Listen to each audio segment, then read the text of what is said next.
Hey everyone. All right, so we've come to the end of the Italian Trading Challenge. It's been it's been an amazing 3 weeks. It's been a little disappointing as far as trading is concerned.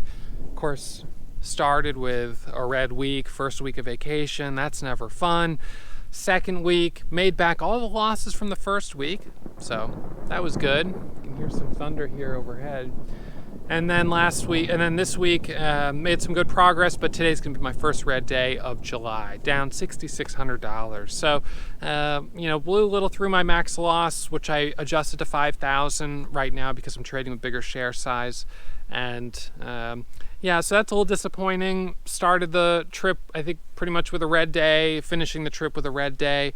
This just happens that this trip has coincided with a slow period in the market where I took some losses, and then things sort of starting to pick back up slowly, and then finishing with a little bit of a tough day. So not the best 3-week stretch, although I kind of like leaving and traveling during times that I don't really expect peak market conditions, because if I end up having internet problems, if I have tech issues or, the power goes out, it's not that big a deal. Whereas during October, November, December, January, those are the times of the year where I really want to be able to be present, be at peak performance, have my computer, have my fiber internet connection, and everything else. So anyways, I'll be back in my office on Monday, back on the fiber, try to make a little bit of money, start to, recoup today's loss, and move towards that $40,000 goal for the month of July, which is still within reach. We've got 13 trading days left this month.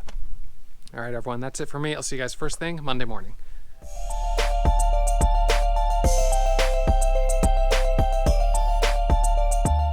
All right, so we'll do a quick midday market recap. I'll just go over the trades that I took today real quick and just break down first red day of the month. So I'm going to finish the day down 6,600, which is disappointing. It's the biggest red day I've had in about 2 weeks. Last week was all green, up 14 grand.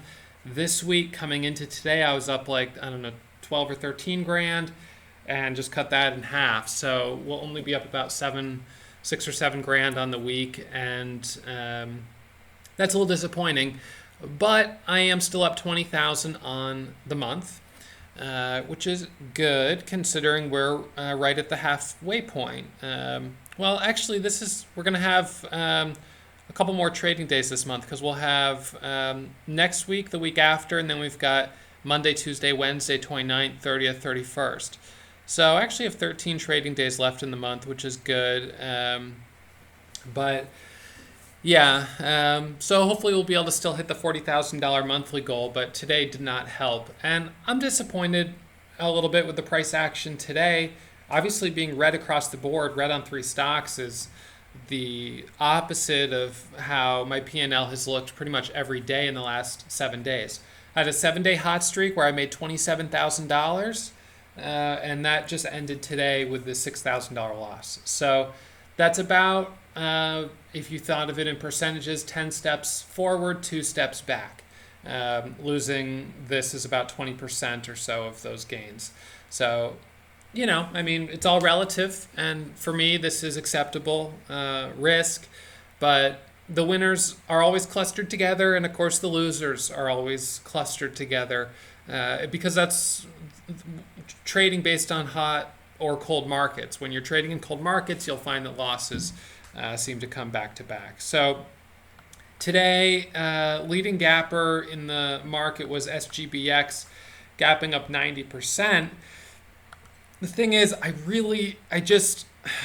wasn't that into it, and the trades I took on it really didn't work out. I took a trade right in here in this first kind of breakout, thinking it was going to squeeze right up to 75 and make a move, up to $2. It didn't, and so my first loss was right here.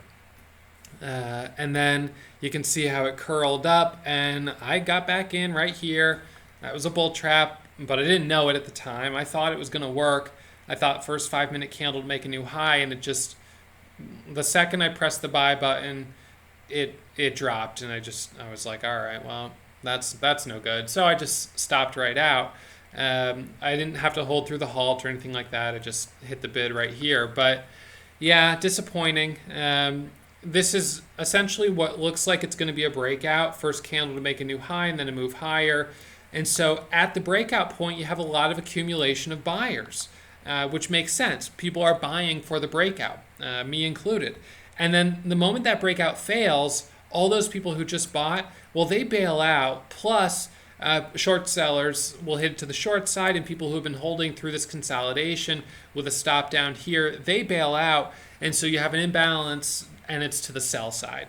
And that's what creates that's sort of pop up, it fails, and then strong drop down.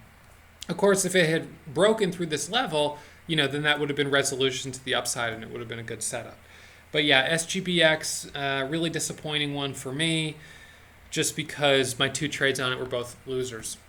VVPR, also on the gap scanner, third or fourth leading gapper, up 32%. Tried to take a couple trades on it and lost on both of them. First trade was right here, first 1 minute candle to make a new high, in for the break over 212 or 213. It hit a high of 218 and then dropped. Stopped out, took the loss.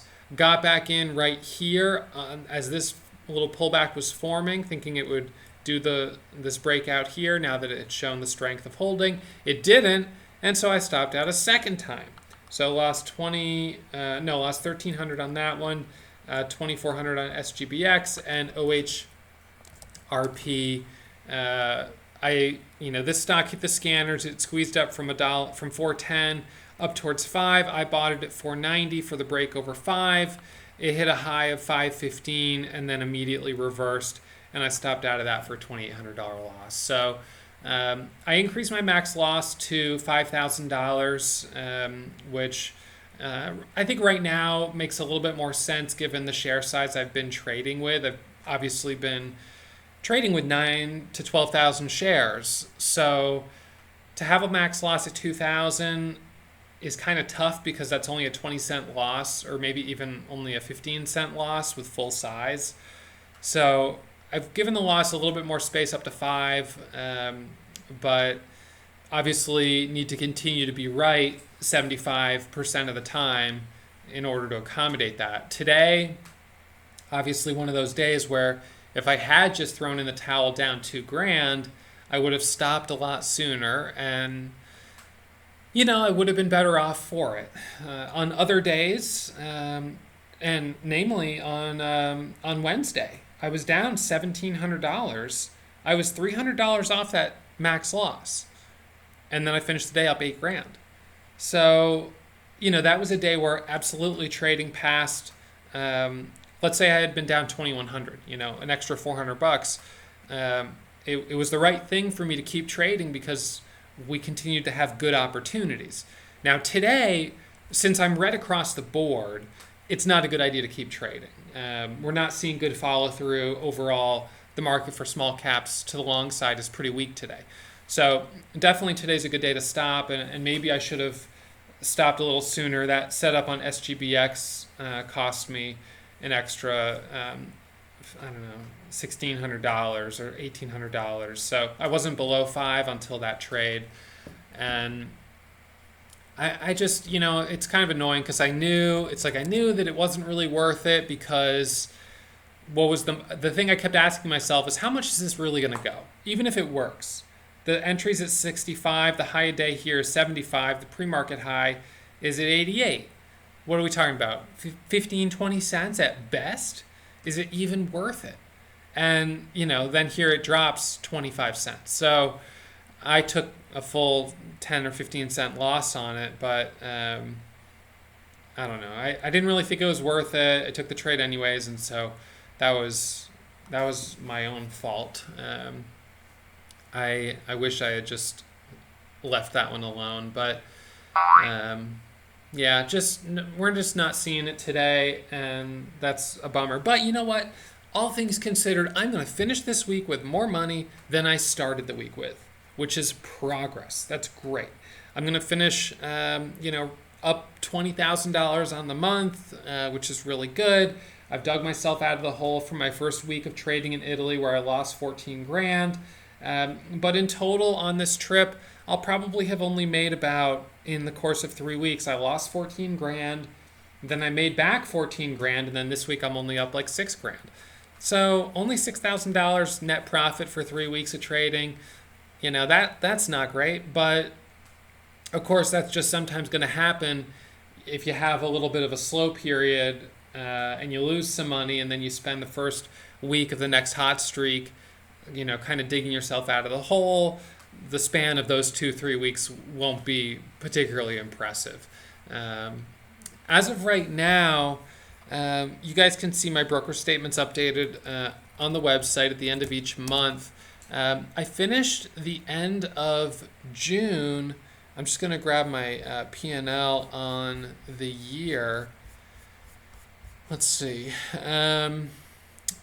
Right around $257,000 at the end of June, which is good. So I'm up now to $277,000 right now on the year. The goal is still 500 grand, and I'm going to need to have a strong, probably October, November, December to get there. I expect that the month of August will be a little slow. It's that part of the summer where things tend to slow down a bit. So what I'm probably going to do going into the month of August is take a bunch of money out of my account and just make it so even if I want to be aggressive, I can't be that aggressive because my account is smaller. And I think that'll really preserve my equity through slow summer months of August, and then into September when things start to pick back up, the account will grow and I'll be able to start being a little bit more aggressive. So anyways, that's kind of my game plan as we look at August. But interestingly, this week has been terrific. I mean, VIS last week was great. This week has been solid. So, today, a little bit of a departure from these hot markets. I was really hoping it would be my 8th consecutive green day, but a little step back. So that's fine. Again, keeping it in perspective. If you get so hyper-focused on like just one day, you can get yourself bent out of shape. You can start getting way too aggressive. And the big picture is one day, as long as you have reasonable risk management, one day will never make or break your career. So it really doesn't matter. If it's not a good day, just, put that day away and finish it off and be done and come back tomorrow. So that's what I'm going to do today. There's no reason I'm going to try to get bent out of shape to make this my 8th consecutive green day and go take a 20,000 share position on the next stock that hits the high day Momo scanner. Not worth it. Today's not the day to be aggressive like that. So we'll take the red day, eat the loss, learn from it, and come back tomorrow or on Monday, back in my office, and hopefully recharged, feeling good, and ready to keep making progress on the month of July towards that $40,000 goal. All right, so that's it for me. I'll see you guys first thing on Monday morning. Enjoy the weekend, everyone. If you're still watching, you must have really enjoyed that video. So why not subscribe and get email alerts anytime I upload new content? Remember, when you subscribe, you become a member of the Warrior Trading family.